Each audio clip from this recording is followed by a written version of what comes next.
Hello everyone, কেমন আছো তোমরা সবাই? আশা করি খুব ভালো আছো, সুস্থ আছো। তো আজ হচ্ছে বৃহস্পতিবার। বন্ধুগণ, আজকে তোমাদের সাথে যেই ব্লগটা শেয়ার করছি সেটা হচ্ছে বৃহস্পতিবারের ব্লগ। যেহেতু বৃহস্পতিবার 10টার পর পূর্ণিমা লেগে গেছিলো, তাই আমি কালকে মানে শুক্রবারের জন্য আর ওয়েট করিনি। আজকেই কিন্তু সমস্ত ঠাকুরকে আবির দিয়ে পুজো দিয়ে দিয়েছি। তো অনেক দিন বাদে কি মনে হলো আজকে একটু গোপুসোনাকে সুন্দর করে দুধ গঙ্গা জল দিয়ে স্নান করায়। রেগুলার তো নর্মাল জল দিয়ে স্নান করে আর খুব অল্প জল দিয়ে স্নান করে। আজকে কিন্তু খুব সুন্দর করে স্নান করিয়েছি।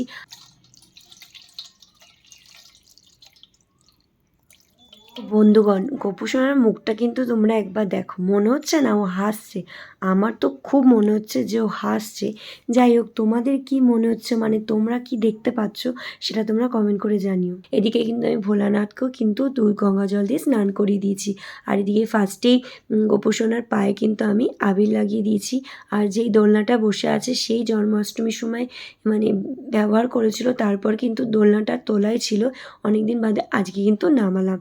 আর এদিকে কিন্তু মানে গোপোষণার জন্য আমি মার্কেট থেকে ফুল আনিয়েছিলাম, সেই ফুল দিয়ে ওকে একটা মালা বানিয়ে দিয়েছি। আর এদিকে সমস্ত ঠাকুরকে, আমার গুরুদেবকে আমি কিন্তু আবির দিয়ে দিয়েছি।